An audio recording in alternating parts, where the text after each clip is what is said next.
Hi, welcome to NDE TV. I'm Peggy Robinson. Today's guest is Barbara Johnson, and she has never shared her story publicly before. Hi, Barbara. Hi, Peggy. I'm very So pleased to be here. I'm excited. I'm just bubbling inside, actually. good, good. So I'll stay right here beside you and help you along with your story as we discussed.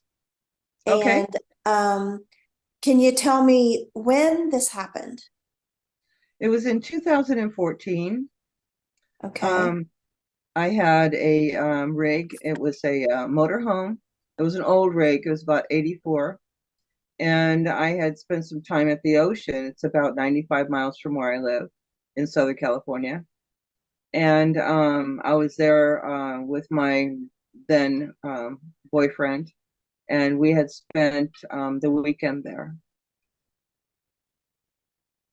So Okay. that's when it happened, and that's where it happened. And what happened?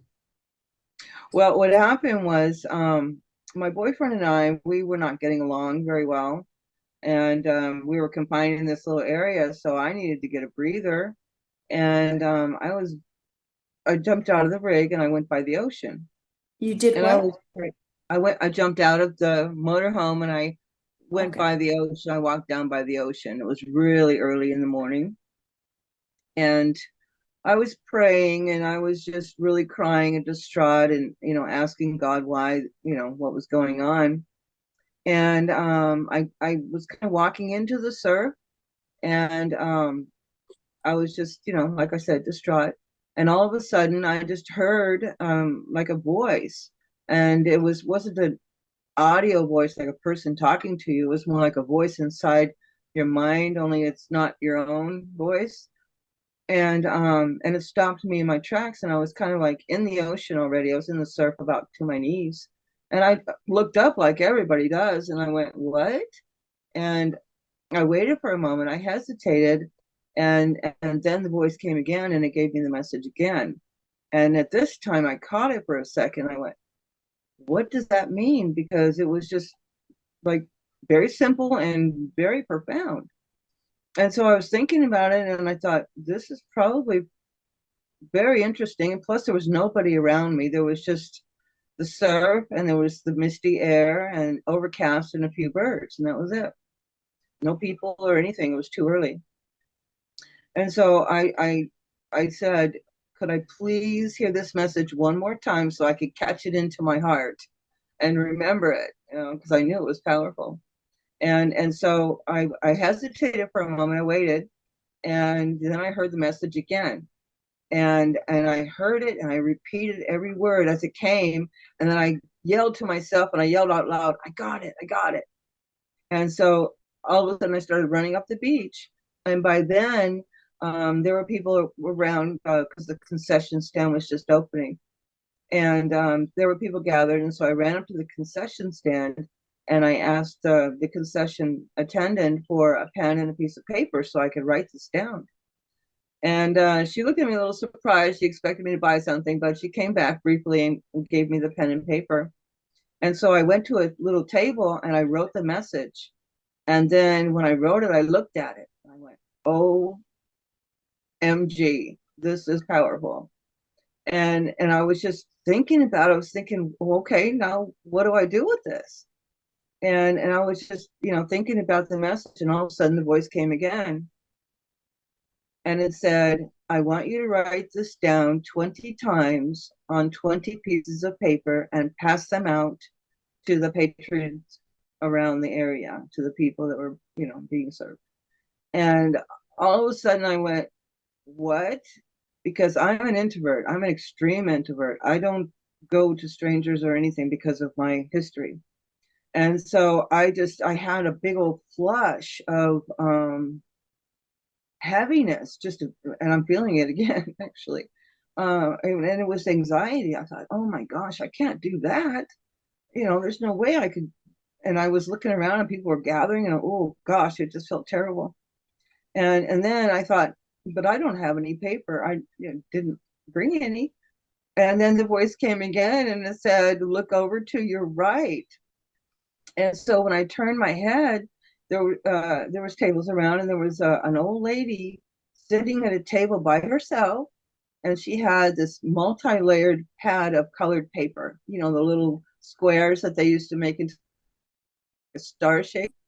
And Oh, so oh man, I was like, oh, so I had to go over there and ask her for some paper. And so I walked up and I said, ma'am, I said, could I please borrow some of your colored paper? And she says, oh, sure, honey, just use whatever you like. And so I picked the first top pad of color, and it was purple. It was a lavender purple. And so I took it as many as I thought was about 20. And I sat down at the table and I was writing this message. And I was thinking, I'd write the message, I'd be elated. And then I would think to the back of my mind, oh goodness, I got to pass this out. And anyway, so I got done writing the messages. And then I looked around and there was like 50 people just in these close quarters. And I thought, oh, I need some courage here. And so it just, you know, just a feeling came over me. This is not for you. This is for them. This is not your message. This is my message. And I'm asking you to be the messenger. And so that helped me to overcome the fear of others. Anyway, so I would walk up and I had the little pieces of paper folded up in a little square. And I would go, excuse me, I just received this beautiful message on the beach and I'd like to share this with you. And then I would gently hand out the piece of paper and they could receive it or they wouldn't. And I didn't have to stay for response. That was the good news because I didn't want to stay and, you know, watch the response. So I would just give them the message and walk on. And that was my job. And so I thought, okay, I can do this. So, and then there were several people that, you know, said no. And there were some that, you know, several people that said yes. And anyway, so I got down to the message number 19. And by this time I was thirsty because it took about an hour or so. And I walked up to the concession stand and I walked up to the lady and I said, ma'am, I said, I don't have any money right now. I said, can I trade this beautiful little message that I received on the beach for a drink of water? And so I showed her the purple piece of paper and she looked at me and she looked at the paper and she looked at me again and she says, I'll be right back. And she came back and she had the water and I traded her for the message and then I left. And then I looked up and I said, see, I heard your message. I went through the test. I did it. Yes. And so I'm walking back to my rig and all of a sudden I noticed this older man. He looked like he was probably about 80. And he was sitting facing the ocean, but up against a big boulder. And I approached him. I could feel his energy. He was really sad and he was folding his hands like this, around and around like that, and just looking down. And I thought, gosh, what a sad man. And then the voice came again and said, now I want you to write this message down one more time and give this to the gentleman. And now I'm feeling the chills again because of the end of the story. Anyway, so I said, without hesitation, yes, of course. And so I wrote it down one more time. I had a little more purple paper. And I gently walked up to the gentleman. And as I walked up, I could just feel his sadness. And I walked up to him. I said, excuse me, sir. I said, I just received this beautiful message on the beach, and I'd like to share this with you. And he looked up at me with these sad gray eyes. And it was just really sad. And he reached out his hand and I gave him the message. And then when he looked down, and I was supposed to stay this time, Spirit said, stay this time and watch the response. And so I did. And so he opened the paper and he looked at it and he read it. And then he looked at the ocean.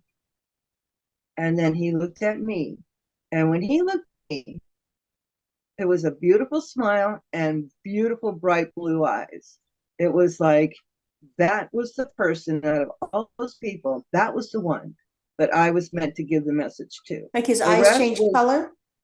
yes, they did. The beginning they were gray. They were like really sad gray because he had to look up at me because I was standing and he was sitting.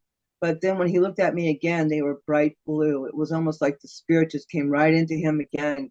Like he knew he was going home, but most likely he didn't have anybody to, share that with, that he was leaving. And so I call it Jesus in disguise. That was the Jesus in disguise that really touched my heart. after that. And so I felt really good. I felt very humble because, moments before I was like, okay, I did it, and now it's like, wow, I really was able to give this message to a really important being that was about to pass. So I was very taken aback by that whole experience. It was wonderful, and it changed my life from that point And what was the forward. message? And okay, the message is: wake up, brothers and sisters, to the light of your own spirit. Wake up, brothers and sisters, to the power of your love. Pass it on.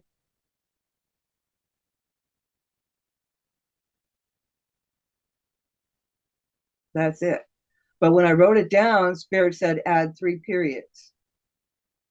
So I wrote it down with 3 periods. But it's profound because we have to wake up to the light of our own spirit, to know that we can make our own choices and our own decisions, that we don't need to follow others. We're mature adults now in consciousness. We're at the point of transformation as far as being controlled by others. We should be guided by our own light, and our own light is connected to the grand expanse of all that is anyway. So it's a direct connection if we can connect with our own spirit. Now, did you have a near-death experience as well? No, I did not. I have had experiences with Jesus. I saw him very distinctly in the clouds one day when I was in a hot tub, and I was again distraught and upset and talking and crying, and then the clouds just came in a perfect form of my depiction of Jesus.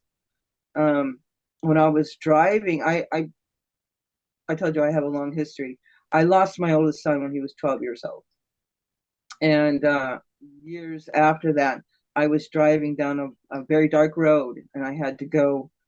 I don't remember where, but it was a long way, so it's about 100 miles.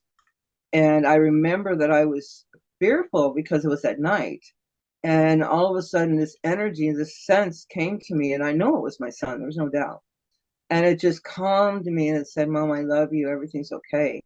And I know that was a beautiful reassurance that even though my son is gone, he's still, around me and with me, and my mother too, not too long ago, 5 years ago. But, yeah. The same message from your mother as with your Yes, son? that everything is going to be okay. Yeah, yeah. That story in itself was quite a dramatic story. He passed by a gunshot wound to the head. So. Was he playing with a gun? Yeah, he was he was 12 years old, and he had a little friend that was 9, but the friend's dad was a gun expert and a gun collector, and he taught his son, bits and pieces on how to put together guns. And my son was at his grandpa's house for the summer with his dad, and he found his grandpa's little 22 pistol taken apart in a shoebox. And his little friend came over and told my son, "Oh, I know how to put that together."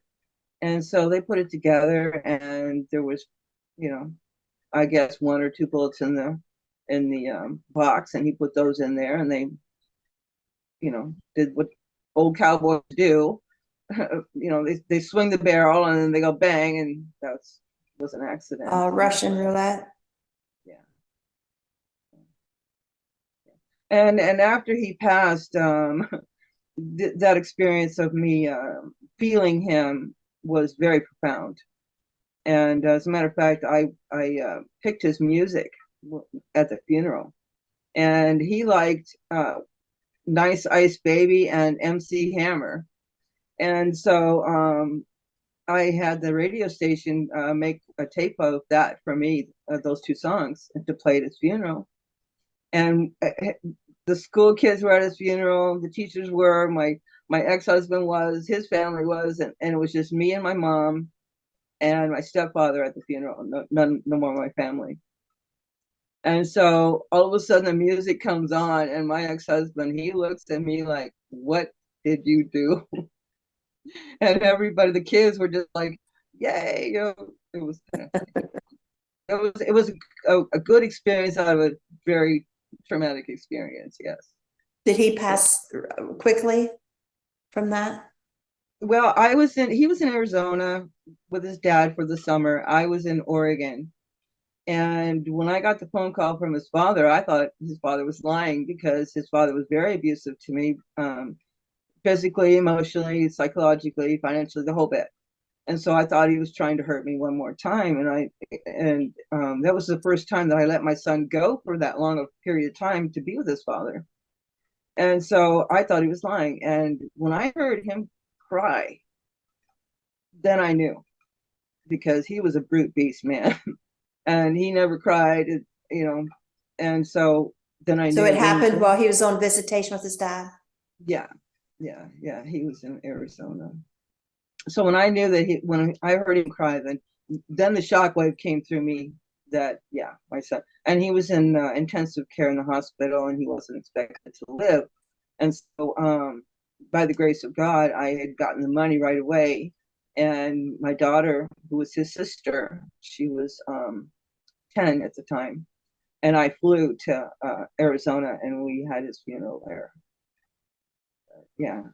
Did they do anything to that child's father for having the gun accessible, or probably No, not if they had to put it together? I mean, no.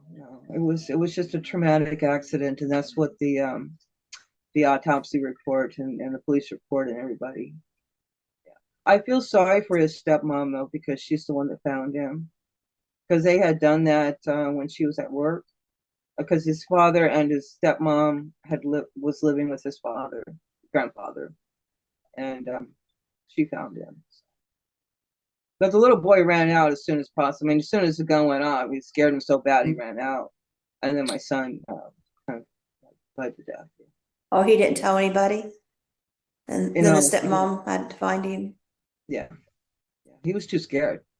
I Yeah, mean, 9 years old, 9 years you can't. old. Yeah, I'm so So sorry.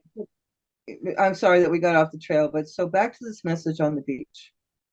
When I had this feeling, I started getting material that I put in a little ebook. And like I said, this was in 2014. And I wrote the first ebook in 2 weeks, and then the second one about the same time. So in total, it was two small ebooks. I think there was a total of 100 pages, 50 each. And I was so elated with this material, and my family, especially my boyfriend, was very not happy with my excitement about this message and the things that I was doing, because I was taking my attention away from him, and I wasn't. I had changed, is what it was. Anyway, and so I had sent out the ebooks to several people in my first Facebook page. I sent it through Messenger actually, and I had written it on Evernote. And I don't know if you're familiar with that program, but if you forget your password, you lose your material.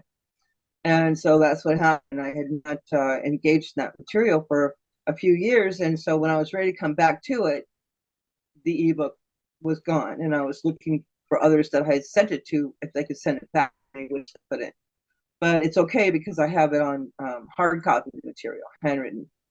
Um, but when I shared the material, like I said, with my family, they thought I was crazy. And they made me feel, or I allowed them to make me feel like it wasn't important, that I was crazy, that that was of no value. And so, being from family history that I came from, those opinions of my family, they went deep, they hurt, and so I pushed it aside. And in the meantime, though, I kept writing, and I wrote poetry, and I wrote some really profound things. And right now I'm in the process of wanting to put the puzzle pieces together, because I have all of these notes in different binders and things of the material over these About the 2014, 2020, almost 10 years now. Oh my gosh. about the ocean Anyway, story? huh? About the ocean story? Well, what the messages and the material that I got after the message on the beach, because what it was like a springboard. Um, and so I just continued writing on my own and not sharing the writings with my family or others because of their opinions about it. But I still have it raw. I don't know how to get it into the hands of an editor or a publisher or anything like that. It's like bound in this beautiful little um, sacred space, and it's like jumping out at my little hands. Come on now, it's time to get it out there, but I don't know how to do it. So, and that's kind of the reason why I feel that this message on the beach, whether it gets into a book or not, has to be shared with humanity.